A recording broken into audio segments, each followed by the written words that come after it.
Welcome to the latest edition of Anyone, Anywhere, Anytime with me, Marchant, Kenney. Well, if you're a Southern Miss football fan, you are going to love today's show. The interview is going to be with one of the greatest running backs in the history of Southern Miss football, my friend and former teammate, the Big Train, Harold Shaw. So look out for that in not too long. Well, if you're a Southern Miss baseball fan, then what a great time it is to be a fan of the Pete Taylor Park magic that's been going on. We just got out the Auburn Regional to advance to our second straight Super Regional. And I know people are starting to dream of Omaha right now, and it's Scott Berry's last season at Southern Miss. And what a great way to send him out with a trip to Omaha. And why not? While we're at it, let's win the whole damn thing. Why not? And but that started to make me think if Southern Miss won national championship in one of the big three sports. And that's going to lead in kind of this next segment with the fan comments in the segment that we call For and Out. Well, this week on Twitter and Facebook, I asked the Southern Miss Nation, how would you celebrate if Southern Miss won a national championship in one of the big three sports? I mean, I joked with everybody and said I might go streaking down Hardy Street. I mean, you never know. If Southern Miss wins a national championship, I might lose my mind and do something like that. You never know. But pick four of the fan comments. There are a lot of great ones. Go check them out. But first up from Twitter, Ted Campiso said, would be streaking right next to you. Bourbon in one hand, cigar in the other. Hopefully we're not streaking in winter, but at least we're both married. I like that.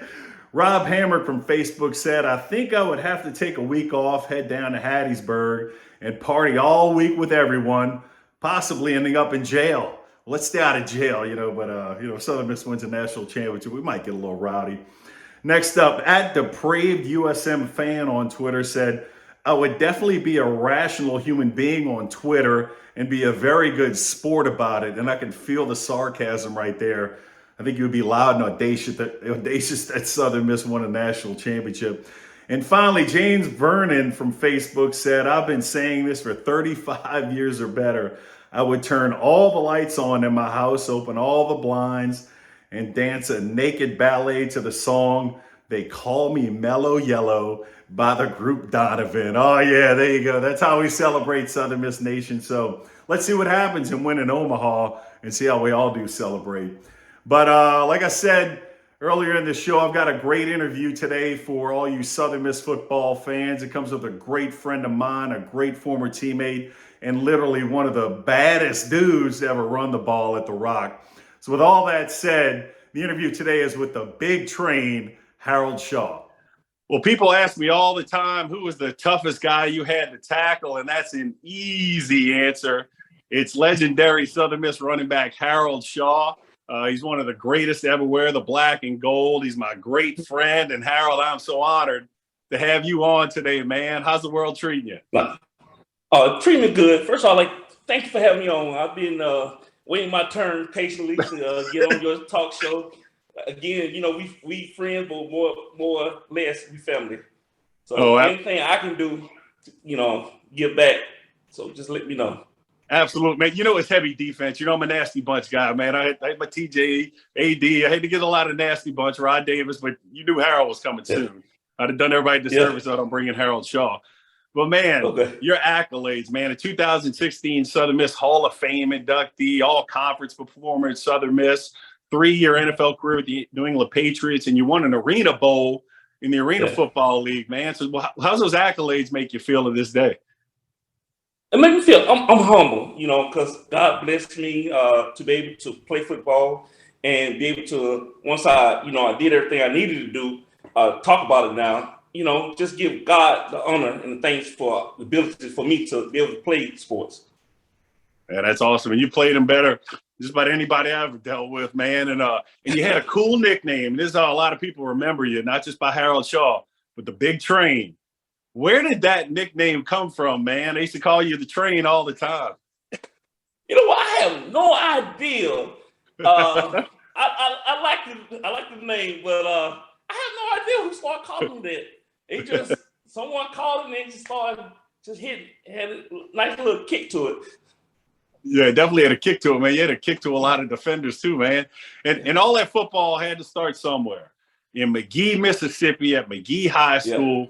You were a multi-sport star, man, too there. So Yeah. talk about the high school days a little bit where you're the pride of McGee, Mississippi, man. Yeah, yeah, high school, it was fun. And again, you're gonna hear me talk more about God giving me accolades to do everything. Uh, he blessed me to be a good running back. I had to work hard at it because I wanted to be one of the best to come out of McGee because we had other guys that played in McGee. So I just wanted to make a name for myself, and football is everything in McGee. So I was able to achieve my goals. Yeah, and you definitely achieved it, man. I mean, you got to be one of the biggest recruits in America, not just Mississippi. You were the top player in Mississippi your senior year. You were a five-star recruit as well. Kind of those high school days, man. I mean, when you knew I'm kind of doing my thing. I mean, how'd that make you feel when you're on all these lists? As literally, I think you were 20th in America as total recruits ranking. Yeah. Uh, I had good coaches around me, so they made me humble myself. It wasn't about me, about the team trying to win the state championship game. I had good coaches. I had Todd Mangum, was my coach, Perry Wheat, from Hattiesburg. Again, I had just good coaches. I had good teammates because they didn't, they knew I was the best one on the team, but they put me in the same level they was. They didn't treat me no different. So they joke on me, clown on me just like they did other players. So and for that it wasn't no stress for me. I just want to do my part, try to win. Yeah, you definitely did your part to it. And one cool thing about there when you're in high school, man, you're real close with your brother Eddie Shaw, and he was your teammate all throughout high school, man. How was that early on developing that kind of relationship, not just off the field, but on the field with Eddie? Uh, it was it was slow at the beginning because he was a little smaller and stuff. Then about 11th grade, he started developing, being a good player. By our senior year, he worked so hard that he coming down here running like a 4.3 in the 40, out of high school. And this guy who he didn't really play his sophomore year, but he started playing more his junior year and senior year. He was one of the top players too. So and it was good because he pushed me along the way, and I pushed him along the way too as well.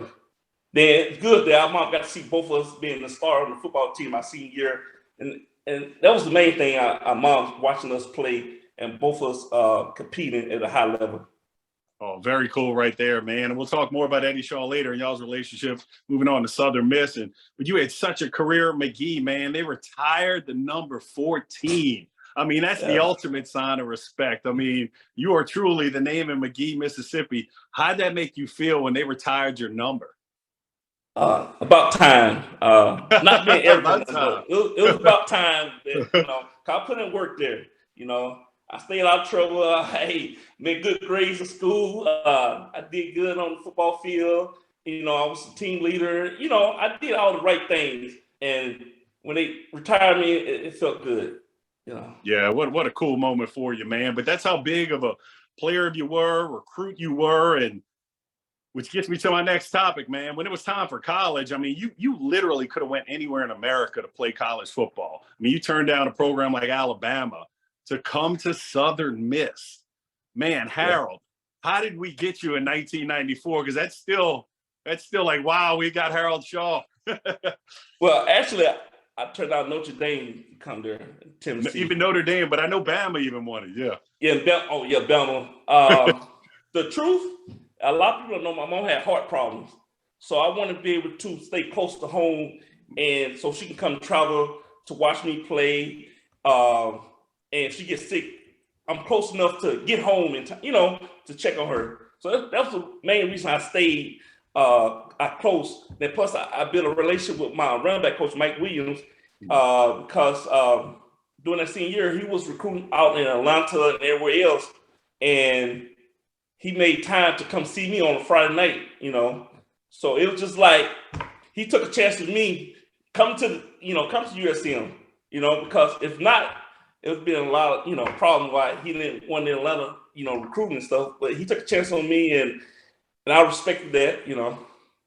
Heck yeah, man. Man, what a great story right there, too. I mean, that adds to, we're going to get more into Southern Miss days with us together and Yeah. just why you were such a good dude, a beloved figure at Southern Miss, and just an incredible teammate, man. Stories like that, you want to stay close to help with your mom. I mean, that's Yeah. awesome. You could have went to Notre Dame, Bama, but man, Yeah. taking care of mom, that's powerful right there, Harold. That's powerful. But the baddest thing on this now, she used to come and check on my grades. Make sure I was going to class, make sure I had good grades and stuff. Because no matter what, I was out of the household.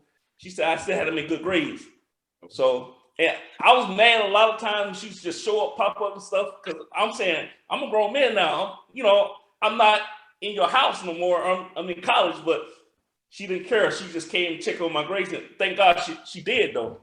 Yeah, heck yeah. That's awesome, man. You worried about football, this and that, academics, but you got mama on top of you. Forget Coach Bauer being on top of you. Mama's on top of you, man.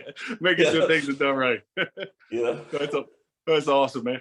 Well, Harold, you come there in '94. You don't need the red shirt. You're ready to go, basically. You're a prototype running back.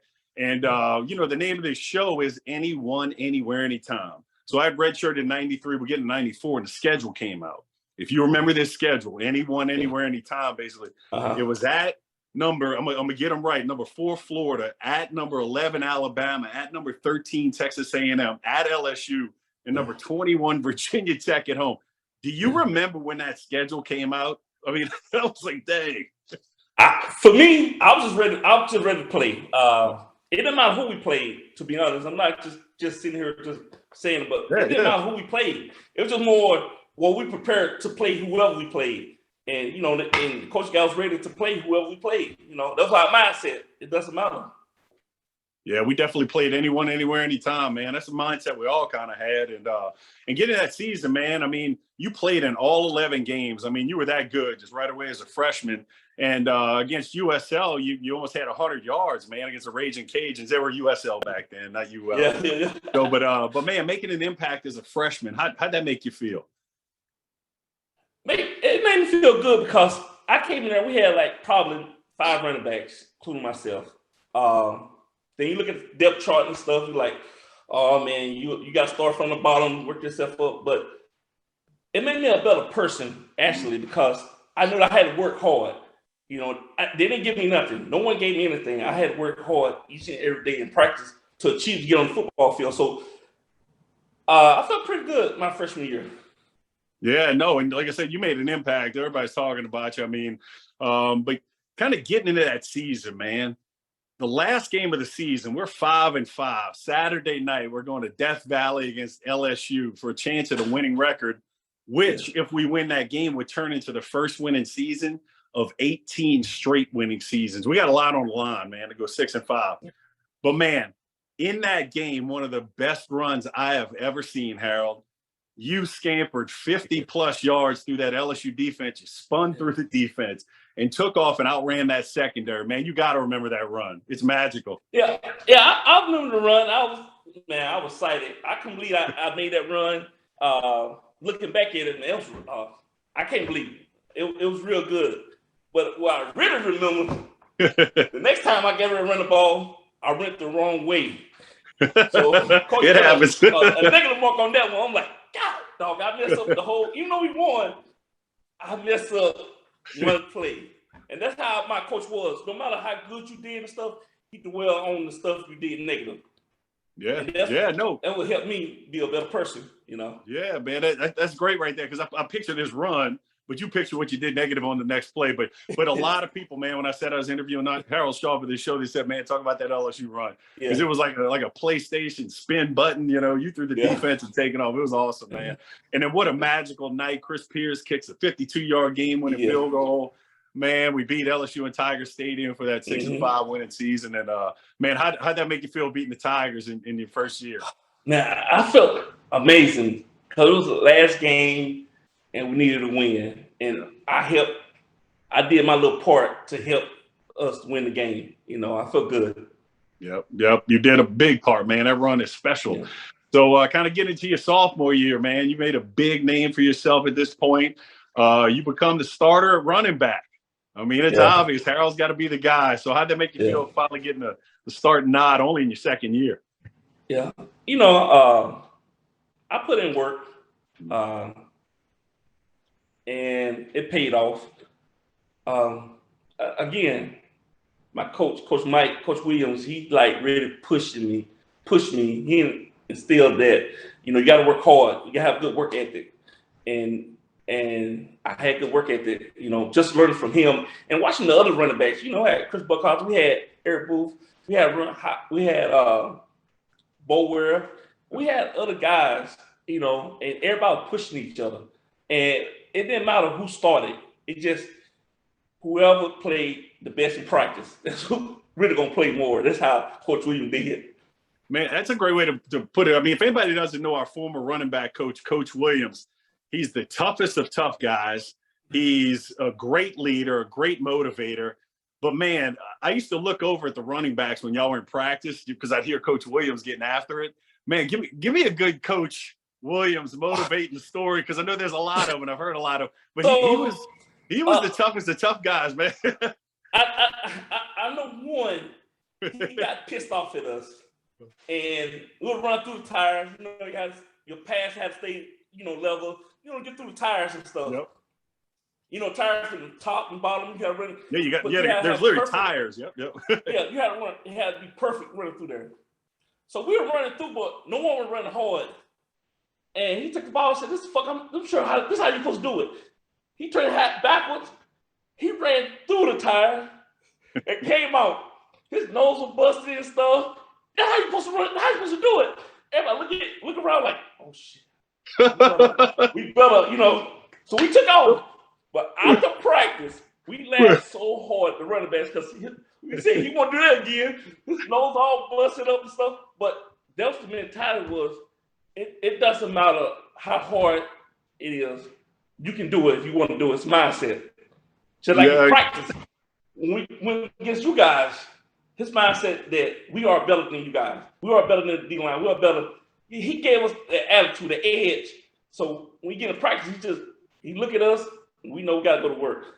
Man, I'll remember that story. Thanks for sharing that one, man. Coach Mike Williams just running through the tires, coming out bloody. Man, he was one of the best, man, ever coached running backs, that's for sure, man. But getting that 95 season, so what was cool, if you remember, all summer and leading up to the season, they were talking about selling out the first game. Northern Illinois was in town. It was sellout 95. We had good crowds, but it really was never a sellout while we were there up till that point. And so I come out the tunnel, and sure enough, I look out, man, it is standing room only, packed, the Rock, man. Yeah. You had a hell of a game, man, against 100+ against Northern Illinois. So, man, how was that finally playing at the Rock with a packed house and having a great game? It felt great, but it felt more better when we seen recruits on the sideline. You got the high school kids looking up at you and stuff, and you want to play good because you want them to come play here too. And we are, no matter how big or low the school is, we want you to come play there, and we want the best players, And so by us putting on the show, it make them guys want to come sign with us. And by winning and doing well, and it made me feel real good because I know I put it in the work. But summertime it's hard. 2 days hard, So to do that, I was happy, Yeah, man. 2 days were unique in the Deep South, man. It's 110 degrees and those pads, man. People falling out at practice from dehydrating. Yeah, especially the offensive linemen. Yeah. Did you ever fall out? I actually did fall out one time, man. I did. I fell out and had to get the IV. I did. I fell out. I never, because I just came and looked better in shape and stuff, and I did a little extra work sometime. And I knew my coach, and I didn't want to let him down, so we just do extra stuff. And he put that military drill in our head, like it don't matter how it is, you got to do it. So we couldn't complain about it, So then you don't want to go down because you got other running backs behind you. Yeah. So if you go down, he gonna think saying you soft. That's the next man. So Coach Williams created an environment in that running back room, man. That's for dang sure. So man, that 95 season, so you start making a name for yourself, man. Harold, we're that close to being 10-1. We wound up being 6-5. Dude, we lost 4 games by a total of 10 points. Man, we were so close to being 10-1. And there's one game that I still have nightmares about. The Alabama game from 95.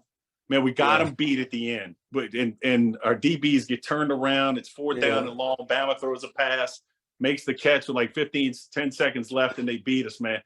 I fell out and cried, man. Literally cried. Do you remember that loss, man? Because that hurts. Yeah, that hurts. It's just like I tell people, when you play the game, you gotta play the whole 60 minutes. Yeah. It don't take one play to mess you up. No matter how good we played, one play can mess you up at the end of the game. And we just dropped the ball, and it is what it is. I hate we lost, but it was a learning lesson too. Yeah. It was literally about 59 minutes and 50 seconds. We're playing better than Alabama. But that last 10, 15 seconds, man, you just It's just like it's always something. It's always something. Man, always something. Man, there was another game. We were so close. You remember that season, 95? There wasn't Conference USA yet. That's coming to next year. It's called the Liberty Bowl Alliance. All the Conference USA teams we got together, and the winner goes to the Liberty Bowl. And we got East Carolina at home. And, man, we got them beat. And at the end of the game, they fake a field goal. And it's a pass interference on the fake. They get closer and kick the field goal with no time left to go to Liberty Bowl. Or else we're going to Liberty Bowl in 95, man. It was that close that season, man. You remember that game? It was a homecoming game, I think. I think so, yeah. I'm pissed because we lost because it was homecoming. That's why I remember. I'm like, oh, yeah. We blew that one too. But we should have won. I guess we had the team to beat anybody. Yeah. But it just sometimes just had to take another step. We weren't at that level yet, I guess. Yeah. I'm trying to get stuff positive. No. Oh, we'll get positive. We got too much to stay positive about, man. But 95 was that season that could have been, man. It could have been. Yep. But getting into a little off the field talk, whatever, even field talk, but I want to talk about head coach Jeff Bauer, man. He was obviously on the offensive side a lot more. John Thompson handled the defense. Man, what was it like for you personally being coached by head coach Jeff Bauer? He was very detailed oriented. So, he already, running backs, just hit the ball hard. Get 3 or 4 yards. That's all he wants. 3 or 4 yards, 10 yards. It's 10 yards. So you get 3 or 4 yards. You get 4 yards, 2 downs, 3rd down. You can get the 1st down. Yep. Then leave it to y'all guys to stop, leave it to our defense to win it. We just want to run the clock down, just keep the clock running. Then and rely on you guys to stop off their offense, other team offense. Yeah, we did our best, man, but you were great in those pounded down situations, man. Nobody was better. Man, something cool with our team and teams past and before and after that, man. When we had athletic dorms, man, we had Van Hall. I mean, that was just a great place to bond. When people say, what do you miss most about football, Marchant? I said, the games are great and everything. I miss Van Hall, man. I miss the guys. Yeah, so, man. You know what I miss? I don't know if you did this or not. We used to wrestle a lot. And we used to wrestle the offensive linemen. Oh, yeah. Right, I was good with some of them, but that damn Casey wasn't there. And he was just too strong, too big, and he was a little rough on us. So we try not to wrestle him too much. But everybody else, Then I just remember like a day is this dude went to the NFL. He had a good career, this and that. This guy used to cut my hair, AD, Darius Thomas. AD. Yep. Darius Thomas, Pat Surtain in the Hall of Fame at the Miami Dolphins. He's riding with us. He didn't have no car. Yeah. It just bring back a lot of memories of guys who didn't have nothing then. Now you have something. You look back like, you really work hard for this. Nothing was given to us. Nothing. No. And we work hard for what we got, Yeah, that was the beauty of Van Hall, man. It was a group of guys like a fraternity, man. V5, we still say it to this day, man. And just a lot of guys with a chip on our shoulder, us against the world mentality, man. Van Hall was just, it was the place, man. I'll never forget a special ground. Did you ever go to Applebee's when they have all you eat on Tuesday night? Every now and then I go to Applebee's, yep. I remember Coach Bob told us, take it easy, I'll be because you eat too much. But we were broke. We had like $10, so we gonna eat. And I just, man, them was days. Dude, you remember that? We were hungry guys. We were always hungry. Yeah.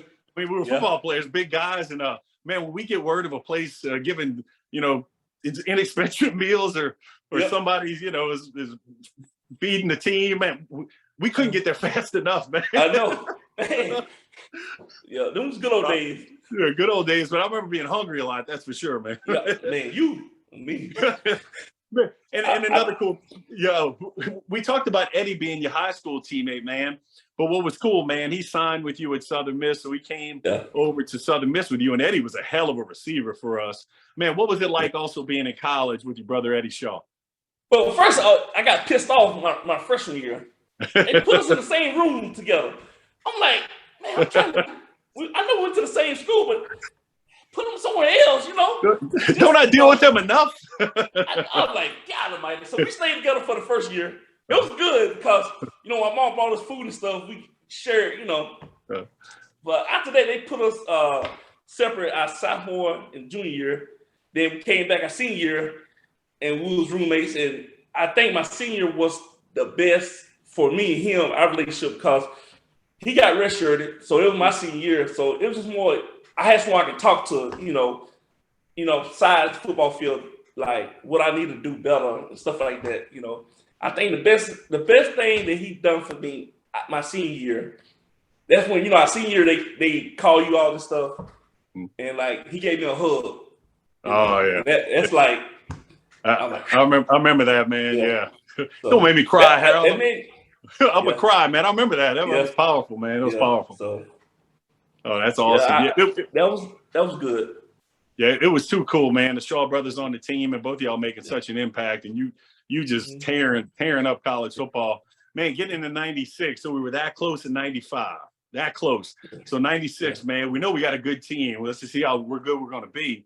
And our first game's at Georgia, man. Between the hedges, and one of the biggest wins in Southern Miss football history, man. Just talk about that game, because I don't want to do all the talking about that, because I could go on and on. It was a tough game for us, because it's like we just ran the ball. It was just stopping, hitting, y'all stopping them, going back and forth, and it was real tough on us because we didn't back down. They was a bigger school than us, but we didn't back down.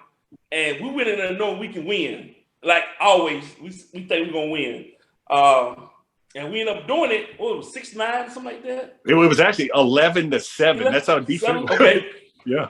But that felt so good, but I was sore that game.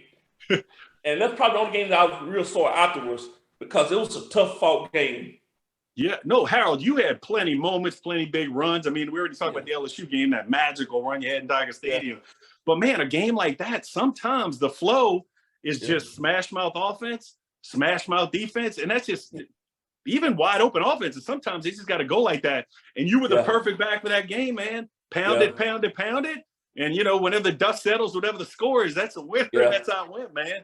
So, but, man, we won. And what I remember so much about that game, man, we flew back into Hattiesburg. Do you remember all the people at the airport greeting us? Man, how cool was that? National championship game. Yeah. That was the coolest. Yeah, man, that was real cool. That was so good, man. So we're getting into the '96 season. We're doing well. I mean, we're getting close to top 25 and about midway in the season. And we got a big game at East Carolina on Thursday night, ESPN. Yeah. And how the quarterback situation, the whole time you're there, I was there, it's kind of, iffy, and we just didn't have the stability. So, man, Coach Bauer decides that night to start Lee Roberts. And Lee had an unbelievable game, man. Yes, he did. How'd that make you feel to finally have stability? Because you were doing your thing at running back, stability at the quarterback position in Lee. With Lee, we had a leader. Because he didn't play around. He called the play. We got to go. Let's go. And to have a quarterback to lead us that way, and we was willing to follow this guy, that said something real good about him as a young guy coming in to play quarterback. We knew he had a skill set, and you watch practice. You can tell who's good and who's not good in practice. But he didn't play around. He paid attention to the coaches and stuff. So on the field, he was just like coach himself. to us, you know. Yeah, and he put on a great show that night. Offense did, defense, man. What a big win on a national primetime ESPN, man. And so, when I think about you, Harold, one of the things I think about you is just hardcore toughness, man. Like you fought through adversity like nobody's business. So we got a home game against Cincinnati later on that season, man. And we're number 23 in the nation. We're doing well, man. You got 2 sprained ankles in that game, Harold. Mm-hmm. You remember that? You had both ankles were sprained. Yeah. And you had 32 carries that game. Oh, People, you want to talk about toughness, attitude, Southern Miss grit? Yeah. Harold, talk about how'd you do that? 32 carries, both ankles sprained. I got my coach Williams. What's he do? He don't play. So if he, like he said, if you injure, you hurt. Yep. So I just had to suck it up and play, and I want to win, man. I'm a nice guy, but you get on the field, you switch totally different. I never want to be that guy who, said ankle injury stop him from playing. If I could play, I'm gonna play, and I played, and thank God that I did well. Yeah, you did well, man. 32 carries on 2 sprained ankles, man. That's the stuff of legend. So listen to that, people. Y'all spread the word what Harold did for Southern Miss right there. So, man, we're rolling along. We beat Cincinnati right there. We get the number 20 in the nation. And you even said, defense was playing well. We're doing our thing a lot, man. And so we go to Houston, and Harold, all of a sudden, defense, we forgot how to play and how to tackle. You put on a monster performance. You had 3 touchdowns in that game. Offense scores 56 points. We lose in overtime, 56-49, man. Defense let you down, Harold. How'd that game make you feel? Because that one hurts still. I can't say the defense let us down. I think more or less that I let the team down. Because at the end, in overtime, I got hit and got dazed a little bit, and coach wouldn't put me back in. I told him I can go, but he said, no, you're not going back in. Then we did a little screenplay in which the other running back, Brandon Francis, got in, little Brandon, little B. Oh, yeah, Brandon. And they ended up stopping him in the goal line. I felt like if I was in there, I would have scored because they didn't stop me. Yeah. I ended up stopping myself from getting hurt and stuff. And that's the only game in 4 years that really bothered me because I didn't finish the game. When you don't finish the game, that bothered. That's bothered me because I felt like I could have got back in, but coach wouldn't let me get back in. Yeah. But that said something positive to the coach, like your help is more important than in game. Looking back to then, man, before there was as much under the microscope stuff for injuries and what you could deal with for the future, man. That's great. That's our coaches said, man. They loved us. They totally loved us, guys, and always had our health in interest. But then, Harold, like I said, no shame in that game from the offense. Man, you had 3 touchdowns. We blew it defensively, which left us at 8-3. We're conference co-champs. We got to win over Georgia. We're in the top 25 a lot of the season. Mm-hmm. But, dude, only one team went to a bowl game that year from Conference USA. And that was Houston, and we did, man. We'd have been in a bowl nowadays. We'd had our choice of bowls. Man, how'd that make you feel like tasting your mouth, man? 8-3, no bowl. I was so pissed because I'm like, they weren't better than us. But we let a couple games slip. And it's just like, oh, man. This close again. That's the thing. There's a theme here, people. 95 and 96, we're that close. We're that close. And but it's coming. It's coming in 97. So, but man, one dynamic on all these teams that we played on together, man, you talk about duos every now and then, Thunder and Lightning, man. We had, I'd say, the best college football running back duo in America with you and Eric Booth. You being Thunder, Eric Booth being Lightning, man. I mean, how was that being teammates with Eric Booth and knowing the kind of dynamic 1-2 punch you guys had? It was good because I know when I got tired, I have Booth come in and do the same thing I do, and we played good together. It wasn't, no one was jealousy. That's why I tell people, we wasn't jealous of each other. If he did good, I'm happy. If I did good, he's happy. I mean, again, come to our senior year, He played kickoff return. Me too. And at the end of the year, Eric was #1 kickoff returner in the country that year. Yeah. But again, he's running the ball. I'm running. I'm trying to block for him. Then I'm like, I'm a little tired. Hey, Eric, get in. He go in. After he done ran the ball, But that's how, like, unselfish I was and how selfish he was. It don't matter who's in. Both of us did the job, Yeah, that Thunder Lightning duo was awesome, man. People talking to this day. And Harold, I got to have a moment of honesty, man. So, we're kind of getting behind the scenes Southern Miss stuff here. I said early in the show, who was the toughest guy you ever had to tackle? When people ask me that, and it's easy. Harold Shaw, period, end of story. Yeah. I mean, it was like hitting a wall whenever I hit you, man. Yeah. We'd be in practice in our running back lines. And, I'd always count every time. You may not know this. I may have told you this before, but I'd always count to see if I was matched up with you for these tackling drills. And whenever I saw it, it's like I'm number 4. Oh, Harold's number 4. Damn it. So buckle up, tighten my cleats, tighten my belt. Yeah. I'm like, man, the collisions against you, man. I'm surprised I still you got a brain, man. But you don't understand. Like, before we go against you guys, coach used to psych us up. You gotta win. You gotta win. You gonna win. You better win. And we were like, oh, hell mercy. And we did the same thing, man. We look. I'm like, this one shit. So if he gonna hit me low, gonna hit me high. If he hit me high, I'm okay. But if he gonna hit me low, I'm like, then I gotta try to bend down, see if I can run over.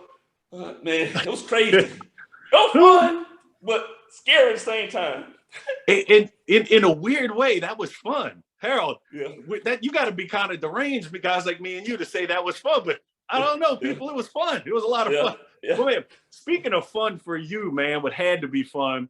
So I used to get a kick out of when I'm watching you in a game and you get to the open space, you break open a run, and it's you one-on-one with a defensive back who's about 180, 190, I don't know, man. Yeah. And I'm like, oh, Lord, this poor defensive back right now.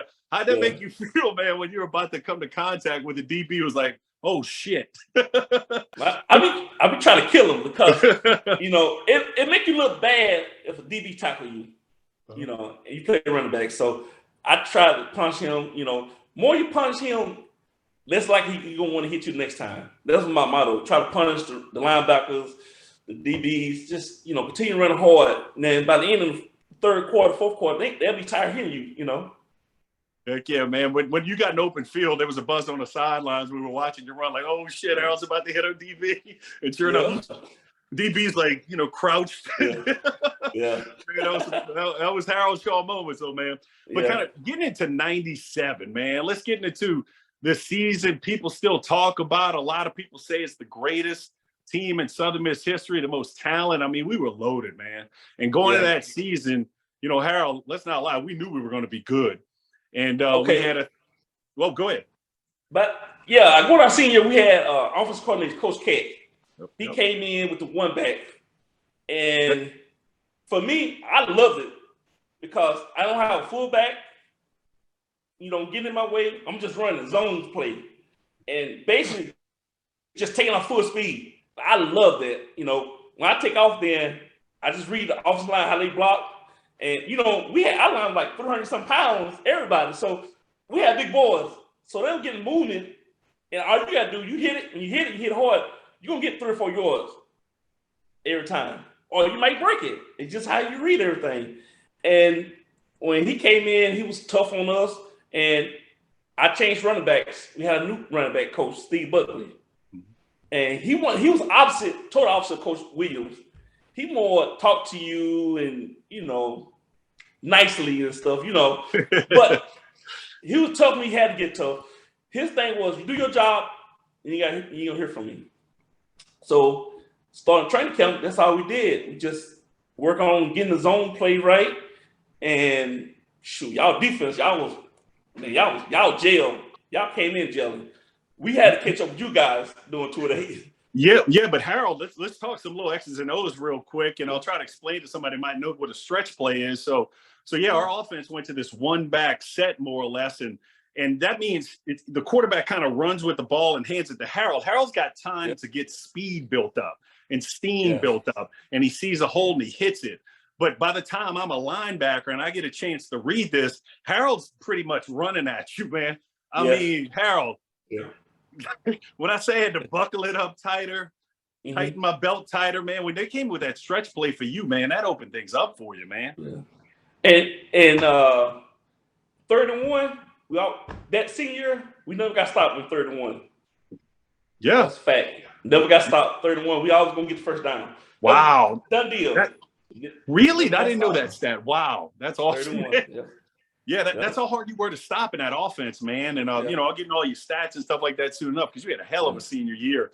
And beginning of that season, man, we titled it Unfinished Business because of that Houston game. We didn't handle business, we didn't win. Yeah. And you know, when that schedule came out, I don't know about you, but I had the Houston game circled. I did. I don't know about I did too. I think we all did too. I said we might go 0-9, but we're gonna beat Houston. We'll lose every game, but we beat Houston. You know, I don't care. So, man, beginning of that season, we had the typical tough Southern Miss schedule at defending national champs Florida to open up the season on ESPN prime time. We almost had them too, man. That was a fun environment. So, it was us offense. We had like 3 or 4 turnovers in the red zone. We had a couple interceptions. We had another run back fumble. My brother, he fumbled. We caught the ball. I think top piecing. So we had like 4 turnovers in the red zone, and they beat us 21-6. If I'm not mistaken, something like that. Like we offense blew that game. I can admit we blew that game. Harold, funny story from that game. Yeah, funny story from that game. You can point fingers at me and the defense for not learning, like for getting out of tackle in Houston the year before. But man, there's a play that gives me a headache, man. Harold, I got an interception in that game in the red zone of Florida. So y'all are 1st and 8, you know, on the 18-yard line, 1st and 10. Harold, y'all wound up punting. Yeah. Harold. Yeah. Come on, man. Yeah. We had a couple holy penalties and stuff. And come on. Yeah. But bring the lineman's on. Let them talk about that one. There you go. Yeah, it's the lineman's fault. Blame it on lineman. But no, man. But the thing is, what a performance we put on. I mean, we tooth and nail with the defending national champs, and you know, is what us lost that one. But the next week we go to Illinois, and we're on primetime ESPN again, man. And you put on a show, and we absolutely. You know what? Because they were talking about Holcomb. He was the running back. Yep. They had a great running back. Yep. And all they talking about how we got to stop him. I'm like, stop him. And you know, I came out with a mission, you know, because we lost last week, so we couldn't do it again. We couldn't be 0-2, and we had a good game plan. And we ended up beating them, you know. Yep. I mean, I forgot who else I had that game, but I had a good game. I want to say you had about 130 yards, man. I mean, you know, you had a great game, man, in this new offense. To get that many yards that early on in new offense, man, you tore it up in Illinois. Absolutely. They, you know, at the end of that game, they were talking about Harold Shaw, not Robert Holcomb. I promise you that, man. So, well, man, so, you know, we start the season like that. We're looking good. You know, I think we are at that point, and we got Nevada that week. And, you know, let's just get into some real talk right now, man, that we all had to deal with. And, you know, Coach Bauer to a lot of us, man. I mean, he was like a father figure, definitely family member.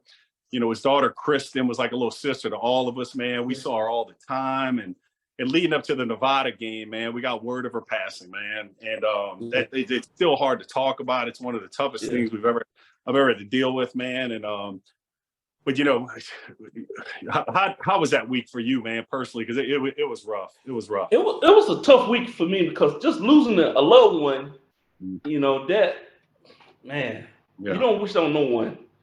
And when he lost his daughter, you know, we wanted to try, you know, not, you know, just make him a little bit, try to win the game, stuff like that. But what I can say about him, once they were over, you know, his daughter died the following week and the weeks after that, he was, to me, I feel like he was more a changed person.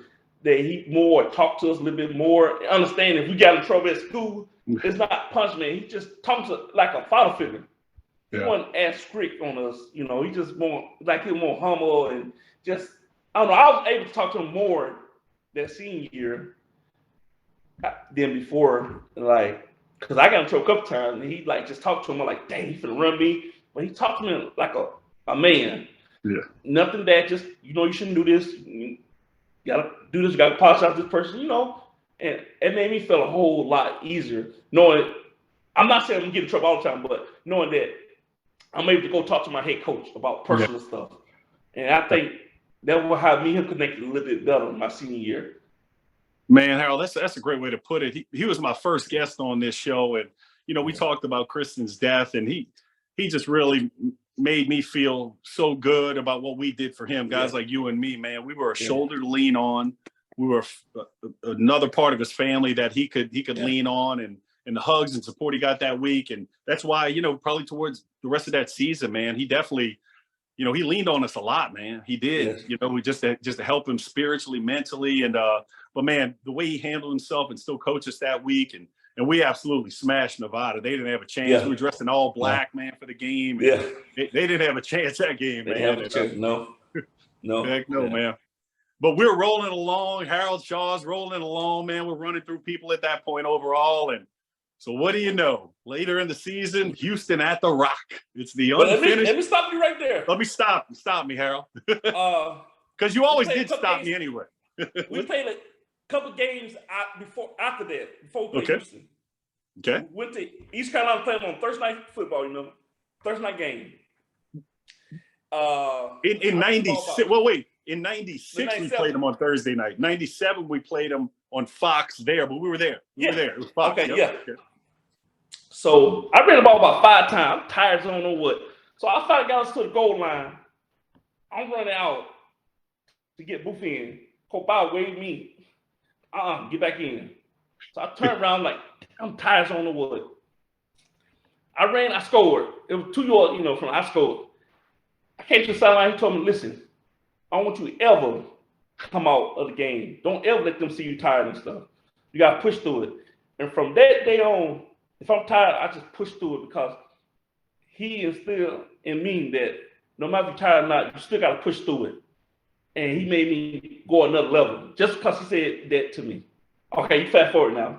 No, that's awesome because, man, that just adds to the aura and the legacy of Coach Bauer, man. He just the things he instilled in us, and he's talking to you like that, and you're tired. I don't know if I can go anymore, man. And we all got like that, but you're watching this man and everything that he dealt with, and the way he's leading us. That's inspiring. You know what? Damn it, I'm going to go back in the game. I'm going to go back in the game. So that's kind of a powerful word. Thanks for sharing that story. That's what it's all about, man. That's awesome. So with your permission, Harold, fast forward. Yes, sir. That's it. Go ahead. So, but we're getting in the top 25, range. We're a good football team, man. There's no doubt about it. And we get to that Houston game, the unfinished business slogan of the season. And man, if you ask me, I've never seen a team more focused than we were that week. We knew we had a job. We knew we had to take care of Houston. And man, how was that week for you? Work. It was a lot of work. I felt like we were better than them anyway. The thing about it is, even though I thought we were better than them, we got to go on the field and put everything, defense, offense, special team, together to not beat them, but to blow them out. My main thing was to blow them out, not just beat them, like beat them real bad. And we ended up doing it, Man, 33-0, man. I mean, it felt like, and I wanted to beat them worse. So I think we had a little bad weather kicked in, kind of slowed things up. Man, I wanted to drop 100. So I've never been more angry in a game, man. I didn't like those people. But big win for us, man. We clinched the conference, beat Memphis the next week, destroy them, and go to what was the gold standard, man, for Southern Miss football back then, the Liberty Bowl. How'd that make you feel, man? We're conference champs, Liberty Bowl, top 25. I was very excited because we achieved something that we've been working hard for the past 3 years. And to be honest, I want to go to another bowl because I said we real good. Like I had that we real good, and it's just like, man. And when Pittsburgh came, talking junk, the whole week, I'm getting into it with the linebackers. He been talking junk. He didn't like me. He was just talking the whole. Every time we did the event, he just talking. I'm like, man, I can't wait. So I'm ready to play. Yeah, man. Yeah, you were, man. We all put on a show right there, man. Defense scored 3 times. Y'all scored a couple times. Special teams. Yeah. It was just a team effort. And man, when I say team, I mean the fans too, Harold. I mean, that stadium was packed on our side with black and gold. It was 25,000 plus. I was That's crazy, wasn't it? That was crazy. It was Hattiesburg shut down, man. The place to be was Memphis, man. When I say team that night, it was the fans and us, man. Am I lying? Yeah. You ain't lying. Yeah. Man, I missed it. For me, by the fourth quarter, I got sad because I said, man, this is my last game playing with all my guys. It was like, I was happy, but sad at the same time. Cause I know I don't miss you guys, Man, what a way to put it, man. It was bittersweet, It was great. You still talk about that team to this day, and which I'm so honored by. We talk about you all the time, all the runs, all the great things you did. And and you finished that season, man. With 1,000+ yards, which leads Conference USA, 16 touchdowns at Leeds Conference USA. You're clearly first team all-conference performer. Yeah. One of the best running backs in America, man. But I know you kind of hit on it a little bit, but looking back at your Southern Miss career, man, what kind of your thoughts or just quick thoughts on the impact that you made at Southern Miss? Because it was a big impact, Harold.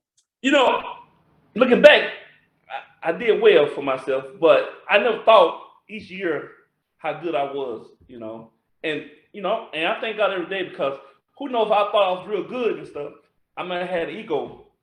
Ego's not good for the team, You can't be selfish. You got to be a team player. And I feel like I was a team player all 4 years. I feel like every year I got better playing football. I got better being a better person on the field, off the field, because the players who I played with and coaches who coached me. And I would never change nothing for the world. Man, Harold, that encompasses what kind of guy you were. And, a lot of times the fans and people only see us with our shoulder pads, our helmets, on and making hits and making plays out there. But people, I'm telling you, man, the coolest, kindest, best teammate you could ask for was Harold Shaw. Between the lines, man, between the lines, that ain't what you want. I promise you that. Yeah. But off the field, you're not going to meet a more genuine guy, man. I absolutely love being your teammate, and I am so glad we are great friends to this day, man. And me too. I can't say enough good stuff about you, man. My wife even loves old Harold Shaw, man. So you make an impact with everybody, man. So, but congratulations on an incredible career. So it's time for the NFL, man. And if you ask me, you went too late in the draft, 6th round. I thought you'd have been much higher than that, but man, that was a steal. So to the New England Patriots, how'd that make you feel? Finally, man, my dream in the NFL. I was very excited. I was very knowing that I was able to now take care of my mom. That was the main thing for me, to take care of my mom and stuff. Well, when I got there, it was surreal, because guys you watch play in the NFL when you're in college or something, and you're in high school too, really, and you see all these guys, you're like, oh man, now I'm in the same boat they are in. So, it was exciting. Just getting there the first day and seeing all these nice cars and stuff. And these guys I seen on TV, and you can't go crazy. You just got to act normal. When you see these guys, you're like, dang, I seen this guy in the Super Bowl 2 years ago. Or, or last year, this guy went to the Pro Bowl. And now you're playing with these guys. Man, that's all. Harold, you were in the NFL way longer than me, but that's funny you say that. I got to share a story with you. So, I was a free agent with the Arizona Cardinals. So I'm at practice, and I'll be there, during camp or whatever. And you get starstruck sometimes, you do, man. Yeah. So while I'm practicing, I'm looking over all the time, because the defensive line coach is Mean Joe Green. The Coca-Cola commercial, I'm getting starstruck like, damn, I'm trying to focus, but that's Mean Joe Green. So it's part of the NFL. Part of the NFL. But, man, like I said, you had a great run right there. What would you say the biggest difference from college to the NFL from a running back perspective is? Just learning more technique on how to run the ball, how to block, and knowing that blocking is more important than you running, because you got to block for the quarterback, because he's making all the money now. Yeah. And just learn to read the defense a little bit better, because you can't miss that block and get your quarterback hurt. Because if you do that, you're going to be off the field and stuff. Yeah. So it's the same for in college, the coach is going to fuss at you, because you're probably the best player running back on the team. So, but coming in as a rookie, you can't. It's a lot more studying than college. We was in class in the rooms like 4 hours a day. Going into the NFL, you don't think you got to do a lot of studying and stuff. But you say, when you made it, you might watch a little film and you go practice. Uh-uh. No, you get from 7 to 11, you watch the film. 8 to 11, So that was the difference. But it was good, though. You learn a lot of stuff. Dude, I believe you. I mean, I've seen NFL offensive playbooks. I mean, they're about that thick. I'll put an NFL offensive playbook up against a science exam, learning seriously. I mean, it's complicated, man. Yeah. It was. But they help you with little key words, so you don't look at the whole play, you just look at the keyword that for you only. So this is what helped me. Cause at first I was scared. I'm like, ain't no way I'm gonna learn all this stuff. Then they start calling the play. Then you just, okay. I just listen to a keyword and tell you the play. Oh, very cool. Very cool, man. Yeah. And so your first year though, man, really cool. Y'all go to the playoffs. Man, how was that?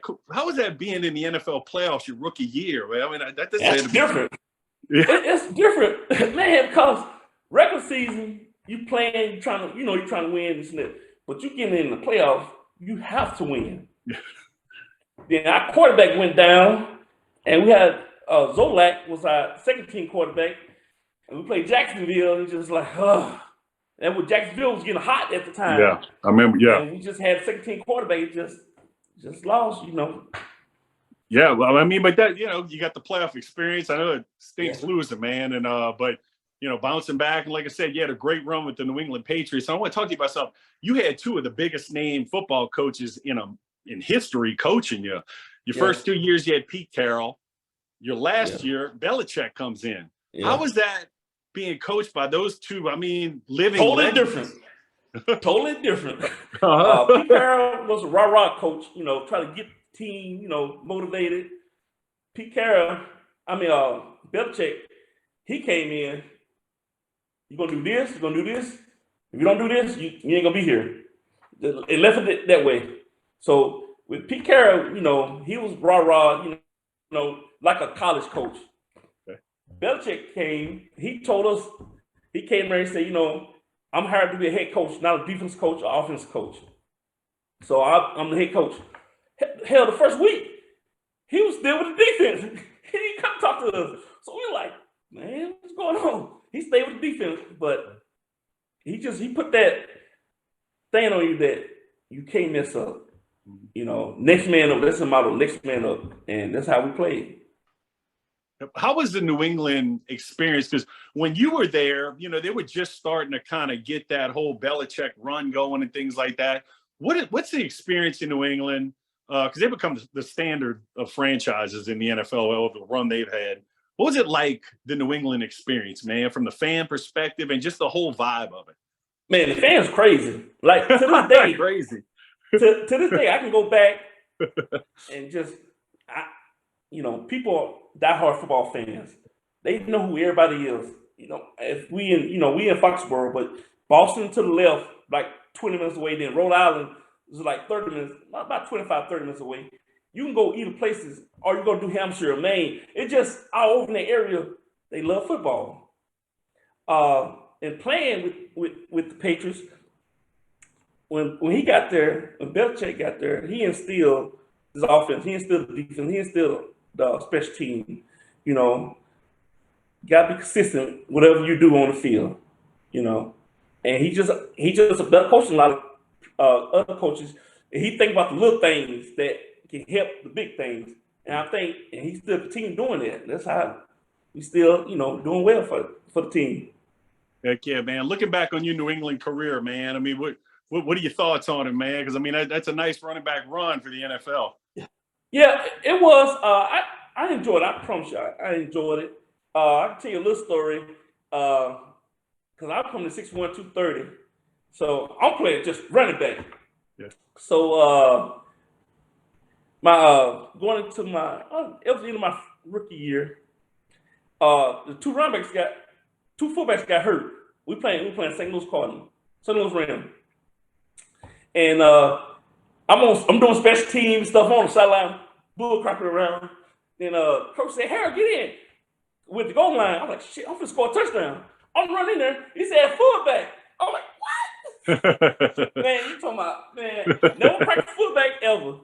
And he said, don't worry, Drew gonna tell you where to go. Yeah. And I got in there, he said, just hit the middle linebacker, we're gonna run dives. Yeah. So I got in there. I'm shaking. I'm at fullback. Shaking. I never played before. I'm just Yeah. shaking. Yeah. Man, he hiked the ball. I took off full speed. Made it funny. I ran over the linebacker. Then the running back, he cut, went to the left. He should have followed me. Next play, hit the defense end, ran him over, and the running back cut again. So we watched the film Monday. Our running back coach said, "Why you didn't follow Harold? You could have just walked in twice." So from then on, I'm playing tailback and fullback. So I had to practice both after that. But it was a little experience. Oh man, I'm glad you didn't play a lot of fullback at Southern Miss because I'm picturing taking you on a goal line, man. Goodness gracious, it was tough enough with you at tailback, man. Yeah. So, but man, great run there with the NFL, New England Patriots, man. And so, but you still want to play some football, so you get into the Arena Football League with Grand Rapids with your brother Eddie again. I mean, how was that, man? It's almost like besides New England, you guys, this is a family thing. So. Once I got released, and my brother called me and said, "Hey, come play with us." I said, "Yeah, sure, I'm gonna come play with y'all." But I was just hanging out in Rhode Island, just chilling, just having a good time. And 2 weeks later, Mama called me and said, "What you doing?" I said, "Nothing." She said, "Go play with your brother." I said, "Yes, ma'am." And I called my agent that day, say, I'm going to Grand Rapids, So that's how I signed. That's how I started playing arena football, because my mom made me go play with him. Man, that's awesome. They just called, my brother was the best player on the team, actually. And they just called him 98%. They called me 2%. Why was that? Is that because 98% because he was scoring off a touchdown. I was just getting in, if I get a touchdown, so, Oh, 2%. I get you. Yeah, amount of touchdowns scored there. I can see Eddie being good in arena league. He was so quick, man. As a slot receiver. He was scoring 4 or 5 touchdowns a game. Cool. And he was legit. Yeah. No, Eddie was the truth, even in college, man. He was a great that kind of slot number 3 receiver, man. He was awesome. Y'all win the Arena Bowl too, man. How was that winning the championship with your brother, man? It was good, but in my town, they couldn't watch it because it was a big thunderstorm. Knocked the cape off. So no one seen him score his little, he had, I think, 5 touchdowns, and I scored 1 touchdown. So in my town, no one seen it. No. The cable was cut off. Oh, man. Thunderstorm, so. Yeah, the pride of McGee, man. Nobody can see the pride of McGee, man. Yes. But man, yeah, I know you played some ball after that too, man. But looking back on your career, I mean, golly, Harold. I mean, when people talk about some of the greatest running backs in the history of Southern Miss, your name's right. It's there. You got to bring up Harold Shaw. End of story. And so great career, man. And then it all came full force in 2016 when Southern Miss. I thought it even took a little bit too long making this happen, but they put you in the Hall of Fame in 2016. And I was there at the event, man. I got to see my guy inducted. And half the room is for Harold Shaw, man. I mean, it was like a pep rally. All my friends came all over to come support me. I had I think 4 tables. So I had 40 people there. They were loud, man. It was fun. Yeah. But how'd that make you feel, man, going and just to be immortalized in the Hall of Fame of Southern Miss? I felt blessed. God blessed me to be able to play football. He blessed me to get this award. Without him, nothing would never happen. And I thank him, foremost. Second, I just thank all my family, my friends who, supported me from junior high to all the way to to the NFL, and to achieve this award from USM, it meant that I did put in work, and a lot of people did understand that it was worth me getting in. So it made me feel good. Heck yeah, the big train immortalized, man. Well deserved. And then so man, some updates now, Harold. Maybe some business updates, what you might be up to, some family updates. Is anything you want to share? Give the people some updates on Harold Shaw. Yeah, I just moved back to Mississippi 4 years ago. Got married a year and a half ago, going on 2 years. Now I have a stepson. Been with him, helping him out. He in 8th grade. He's an All-American football player. 8th grade, played running back. He played baseball. I got a nice house because I always wanted a big house for my family to come visit me, so that we throw parties and stuff. Because growing up, I always stayed in apartments, and when I got in the NFL, I had townhomes and stuff like that. So I wanted to get a big house. So I prayed about it, and ended up finding a house 2.5 years ago. It's a nice, big 7-bedroom house, 5 bathrooms. Got a big L-shaped pool out there. But the most important, I have a basketball court out there. When I came to look at the house, it had USM Eagle on there. And I was like, this is a sign from God that I need to get this house. And I ended up getting it. So now, full circle that, I'm doing well for myself. Me and my wife, we have a trucking company too. We have one truck, 18-wheeler. It's on the road right now as we speak. I'm in church every Sunday, trying to learn more about God. I'm in Bible study on Wednesday. I think as right now, that's what I've been doing, trying to be a good husband to my wife and good stuff out to my son and all my other kids. But more or less trying to learn more about God. So every Wednesday and every Sunday, I'm there. I got Bible study tonight. Once we get off, I got to read some more stuff because I'm trying to learn more. I'm trying to be a better person, foremost. Man, that's awesome. You deserve great things in life, Harold. Anybody that carries the football 32 times in a game with 2 sprained ankles deserves some good things in life, man. So that's all I got to say. So Harold, man, you're a beloved figure at Southern Miss, man. People put you in the highest standards of just great running backs and great football players in Southern Miss history. What's some words you might have for the Southern Miss Nation from the great Harold Shaw? Man, just come on, support us. Win or lose, just come support, knowing that we are doing our best.